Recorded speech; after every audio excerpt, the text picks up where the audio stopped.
तो आज एक नया नंबर करते हैं। ट्राई कीजिएगा खुद से करने के लिए, एक्सपेक्टेड आउटपुट खुद लिखने के लिए। और क्वेश्चन मिलने के बाद उसके बाद हम डिसाइड करेंगे। नहीं हुआ आपसे तो वीडियो देख के काम कीजिए, ठीक है। क्वेश्चन यह है, write a program to accept a three digit number and display the last digit. ठीक है, मुझे लग रहा है कि आप ये नंबर आराम से कर सकते हैं और ये नंबर हम ऑलरेडी कर चुके हैं। ठीक है, लेकिन क्वेश्चन यहाँ खत्म नहीं हुआ है। यहाँ पे क्वेश्चन ये है, display the last digit in word. ठीक है, तो वीडियो को पॉज कर लीजिए, थोड़ा ट्राई कर लीजिए और फिर बात करते हैं। तो मैं एज्यूम कर चुका हूँ कि आप एक्सपेक्टेड आउटपुट लिख चुके हैं, और नहीं तो अब देखते हैं एक्सपेक्टेड आउटपुट लिख के। ठीक है, तो एक्सपेक्टेड आउटपुट क्या है? एक्सपेक्टेड आउटपुट है, enter a three digit number. तो मैं कोई भी नंबर दे रहा हूँ। सपोज मैं 123 यहाँ पे इनपुट किया, तो यहाँ पे आएगा क्या? द लास्ट डिजिट इज कितना? 3। ये आना चाहिए। ठीक है, खाली 3 मत लिखिए कोई, क्योंकि खाली 3 लिखेंगे तो समझ में नहीं आएगा। तो इसके लिए ये आंसर होना चाहिए, द लास्ट डिजिट इज 3। अगर आप ये आंसर लिखे हैं तो आपका सोच सही है, और कुछ सोच गलत भी है। क्यों गलत है? रीजन ये है कि लास्ट डिजिट कितना हो सकता है। हम ऑलरेडी पढ़ चुके हैं कि लास्ट डिजिट हमारा 0 से 9 तक होगा। तो मतलब 0 भी हो सकता है, 1 भी हो सकता है, 2 भी हो सकता है। इस तरह कितना तक हो सकता है? 9 तक हो सकता है। तो कितना केसेस बनता है?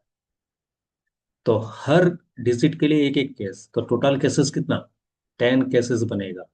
तो अगर आप एक ही केस लिख के छोड़ रहे हैं तो ये सही नहीं है। इसके लिए क्या होना चाहिए? केस 1। ठीक है, केस 1 क्या होगा? Enter a three digit number. Suppose मैं दे रहा हूँ 120, तो यहाँ पे क्या आना चाहिए? The last digit is 0। ठीक है, केस 2। केस 2 क्या होगा? Enter a three digit number. ठीक, तो मैं सीरियल नंबर दे रहा हूँ 121, ताकि आपको समझ में आए इजीली। एंड द क्या होगा? The last digit is 1। Next क्या है? केस 3 क्या होगा? Enter a three digit number. और यहाँ पे 122। तो क्या आंसर आएगा? The last digit is 2। The last digit is कितना? 2। ठीक है, तो ये है आपका केसेस। तो मैं सब केसेस नहीं लिख रहा हूँ डायरेक्टली, मैं यहाँ पे डॉट्स दे रहा हूँ ताकि आप बाकी सब केसेस लिखें। मैं लास्ट केस खाली लिख रहा हूँ, केस 10। केस 10 में क्या आएगा? 129। तो enter a three digit number 129। तो कितना आएगा? The last digit is 9।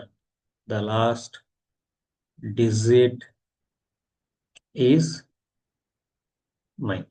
ठीक है, तो ये फॉर्मेट है। तो ध्यान में रखिए, अगर आप बिगिनर हैं तो यहाँ पे कभी भी डॉट देके मत पढ़िए। आप पूरा सब केसेस लिखिए, क्योंकि बिगिनर में आपको समझ में आना जरूरी है। ठीक है, तो अभी अगर आप इस प्रोग्राम को मार्क करेंगे तो ये प्रोग्राम क्या होगा, इफ एल्स में तो बन सकता नहीं। क्यों नहीं बन सकता? क्योंकि हम अभी तक पढ़ चुके हैं कि इफ एल्स अगर हमें यूज करना है, यहाँ पे दो ही कंडीशन काम करता है, आइदर ट्रू काम करता है या फॉल्स काम करता है, ट्रू या फॉल्स। तो ये किस में पॉसिबल है? ये पॉसिबल है खाली सिंपल इफ में। ठीक है, ये पॉसिबल है सिंपल इफ में, लेकिन सिंपल इफ भी एक प्रॉब्लम है। क्या प्रॉब्लम है?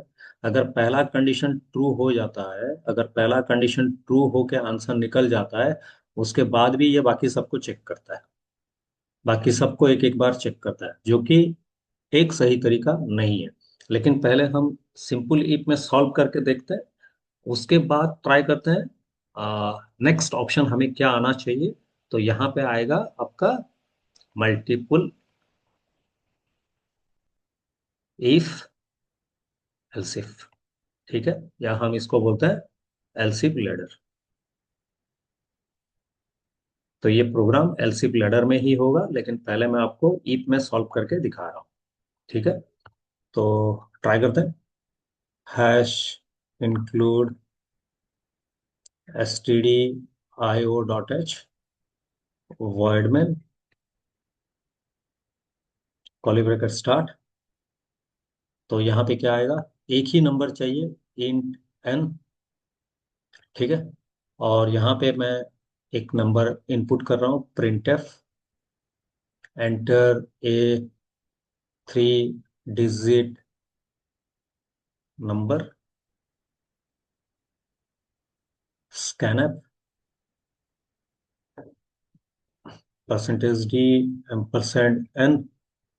तो मैं इसको एक वेरिएबल में स्टोर कर दे रहा हूँ, r=n mod 10, क्योंकि मुझे लास्ट डिजिट निकालना है। अगर आप ये भूल गए हैं, थोड़ा पीछे जाके रिवाइज कर लीजिए, ये बताया गया है बहुत अच्छी तरह। तो r=n mod 10। तो r में 0 से 9 के अंदर से कोई एक डिजिट आके r में रहेगा। तो हम एज्यूम करते हैं ये कि पहला जीरो है क्या, इफ r=0। तो यहाँ पे लिख सकते हैं print F the last digit is 0। ठीक है, फिर क्या होगा? If r=1, print F the last digit is 1। तो उसी तरह क्या जाएगा? If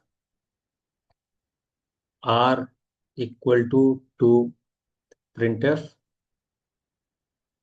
the last digit is 2। तो अगर आपको वीडियो लेंदी हो गया लग रहा है, तो आप लास्ट तक पहुंच सकते हैं फॉरवर्ड करके। ठीक है, तो मैं यहाँ पे पूरा लिख दे रहा हूँ, यहाँ पे मैं वीडियो को कंटिन्यू ही लिख रहा हूँ। तो इफ r=3, प्रिंट है। और अगर आप साथ में लिख सकते हैं तो और भी बढ़िया, द लास्ट डिजिट इज 3। ठीक है, तो मैं एज्यूम कर रहा हूँ कि एज ए बिगिनर आप हो और आप मेरे साथ ही काम कर रहे हो। If r=4, print F the last digit is 4। ठीक है, और next if r=5, print F क्या, द लास्ट डिजिट इज 5। तो यहाँ पे आप मुझे क्वेश्चन कर सकते हो कि इसके प्रीवियस प्रोग्राम में आप बोले कर्ली ब्रैकेट देना चाहिए, तो अभी आप क्यों कर्ली ब्रैकेट नहीं दे रहे हो? तो अगर आप ध्यान में रखे होगे तो मैं बोला था कि अगर आप कर्ली ब्रैकेट यूज करना चाहते हो सिंगल स्टेटमेंट के लिए, कर्ली ब्रैकेट नहीं चाहिए। अगर आपको कर्ली ब्रैकेट देना है तब भी ये काम करेगा, लेकिन as a beginner C programming आपको ये ध्यान में रख के काम करना है। लेकिन जब सिंटैक्स लिखे, कर्ली ब्रैकेट आपको दे के लिखना है सिंटैक्स में, और प्रोग्राम में कर्ली ब्रैकेट नहीं दे के लिखने से भी ये काम करेगा, कर्ली ब्रैकेट दे के लिखने से भी ये काम करेगा। ठीक है, तो यहाँ पे मैं यहाँ पे यूज कर रहा हूँ printf the last digit is 6। ठीक। If r is equal to 7, print F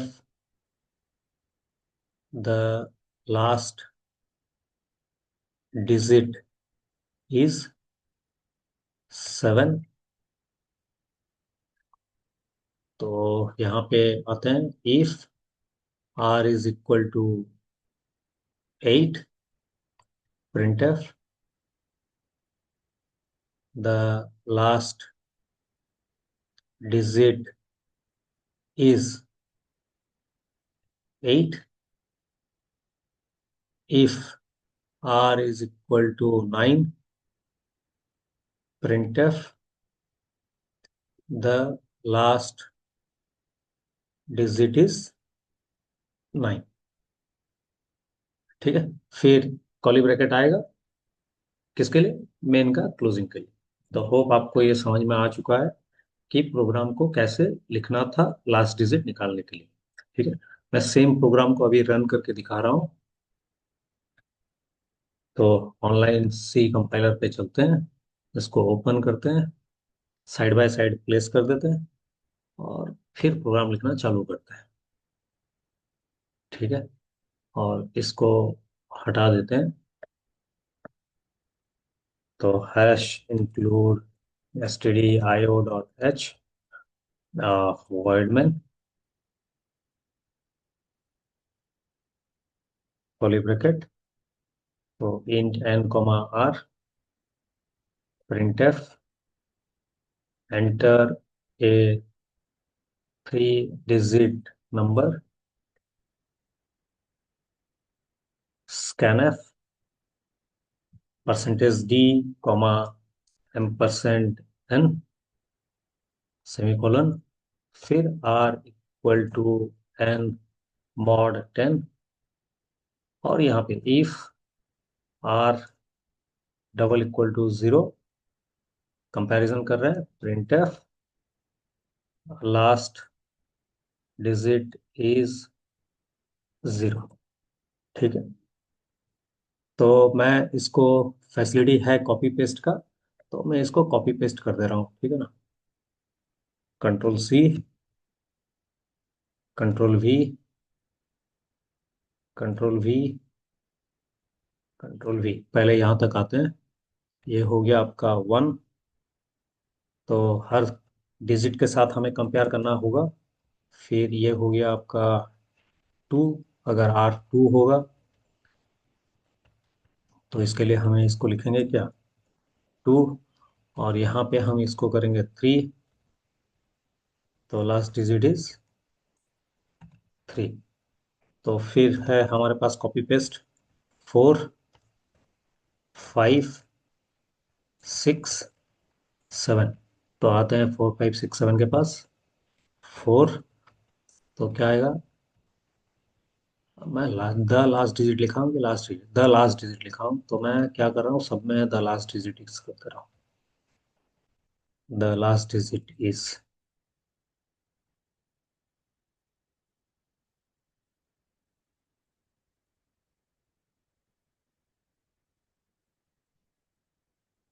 ठीक है।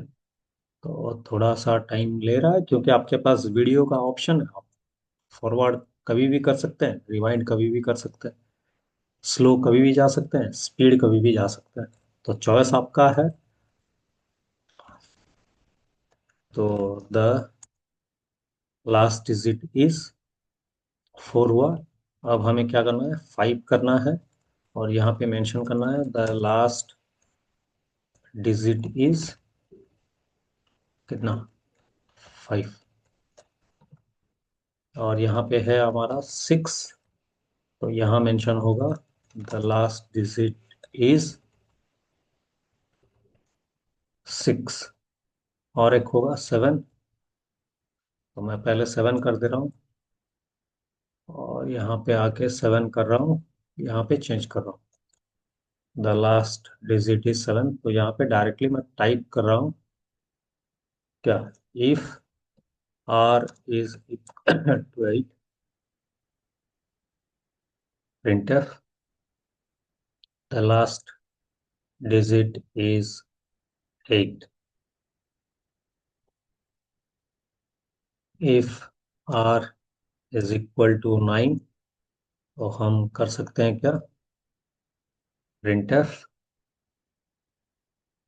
the last digit is 9। तो इतना ही था हमारे हिसाब से, और ये हम प्रोग्राम को अच्छी तरह लिख चुके हैं। तो अभी इसको बड़ा कर देते हैं, रन करने के लिए ट्राई करते हैं। तो ये हमारा प्रोग्राम है, रन करते हैं इसको। तो 120 the last digit is 0, run. 125 last digit is 5, 129 last digit is 9। तो यहाँ पे आपको ये प्रोग्राम समझ में आ चुका होगा, लेकिन मैं आपको बोल रहा हूँ कि ये प्रोग्राम को आप खुद सभी डिजिट को लिए चेक कीजिए अगर आप सिस्टम में टेस्ट कर रहे हैं। तो यहाँ पे आपको मैं ऑलरेडी बता चुका हूँ कि क्यों यहाँ पे r equal to n mod 10 किया है, और क्यों एन मॉड 10 डायरेक्टली यहाँ पे यूज नहीं किया है। रीजन ये है कि ये हर बार कंडीशन चेक करता है, और हर कंडीशन में हर बार इसको डिवाइड करना होगा। तो बेहतर है एक बार डिवाइड करके रख लीजिए और उसके बाद बार बार यूज कीजिए। तो इसके लिए कोई प्रॉब्लम नहीं है। लेकिन जब आप इफ एल्स में यूज करेंगे, या अभी जो हम मल्टीपल इफ में पढ़ेंगे, तो वहां पे हम डायरेक्टली डिवाइड यहीं पे लगा सकते हैं, क्योंकि कंडीशन जहां पे ट्रू हो गया वहां पे और आगे का कंडीशन ये चेक नहीं करता है। तो इसके लिए चलते हैं इस प्रोग्राम को। मैं इसका मेमोरी आउटपुट नहीं कर रहा हूँ, क्योंकि ऑलरेडी आपको इफ एल्स बताया जा चुका है। नहीं आ रहा है तो फिर बोलिए। ठीक है, तो अब पढ़ते हैं क्या, एल्सिफ लैडर। ठीक है, या इसको मल्टीपल इफ एल्सिफ बोलते हैं। तो सिंटेक्स क्या होगा, मैं सिंटेक्स डायरेक्टली लिख रहा हूँ। इफ अगर आपका कंडीशन कंडीशन 1 है, बहुत सारा कंडीशन लग सकता है यहाँ पे, कर्ली ब्रैकेट, तो आप यहाँ पे डायरेक्टली स्टेटमेंट कर सकते हैं। ठीक है, और यहाँ पे क्या होगा, एक से ज्यादा स्टेटमेंट के लिए कर्ली ब्रैकेट देंगे, सिंगल स्टेटमेंट में कर्ली ब्रैकेट नहीं देने पे भी काम करेगा। और एल्स उसके बाद अगर पहला कंडीशन काम नहीं किया तो second condition, else if condition 2 curly bracket start then statement. ठीक है, तो इस तरह हम कहाँ तक जा सकते हैं, else if condition b curly bracket statement. अगर कोई भी कंडीशन काम नहीं किया तो आप कहाँ पे जा सकते हैं, nth कंडीशन के लिए जा सकते हैं, else if condition n, n मतलब कोई भी कंडीशन, और उसके बाद आप स्टेटमेंट यूज कर सकते हैं। अगर ये भी कंडीशन काम नहीं किया तो आप क्या कर सकते हैं, यहाँ पे एल्स के पार्ट यूज कर सकते हैं। ठीक है, एल्स आप यूज करके डायरेक्टली आप यहाँ पे डिस्प्ले कर सकते हैं स्टेटमेंट। ठीक है, तो ये है फॉर्मेट। तो मैं आपको प्रोग्राम को डायरेक्टली करके दिखा रहा हूँ यहाँ पर। तो इफ आर कंडीशन, तो मैं यहाँ पे कर्ली ब्रैकेट नहीं डाल रहा हूँ, और यहाँ पे लिख रहा हूँ क्या, एल्स इफ, एल्स नहीं लिखा क्या, एल्स एल्स इफ, फिर एल्स इफ, फिर एल्स इफ, सभी को मैं एल्स इफ में कन्वर्ट कर दे रहा हूँ। नेक्स्ट है एल्स इफ। ठीक है, यहाँ पे एल्स इफ, एल्स इफ, तो और कंडीशन नहीं है तो आप डायरेक्टली यहाँ पे एल्स अप्लाई कर सकते हैं। और अभी रन करें तो ये प्रोग्राम काम करेगा, और यहाँ पे 154 दे रहा हूँ तो 4 दिखाएगा। तो होप आपको समझ में आ चुका है इतना। नेक्स्ट क्लास में इसको इन डिटेल बात करेंगे। अभी के लिए यहाँ पे बंद करते हैं।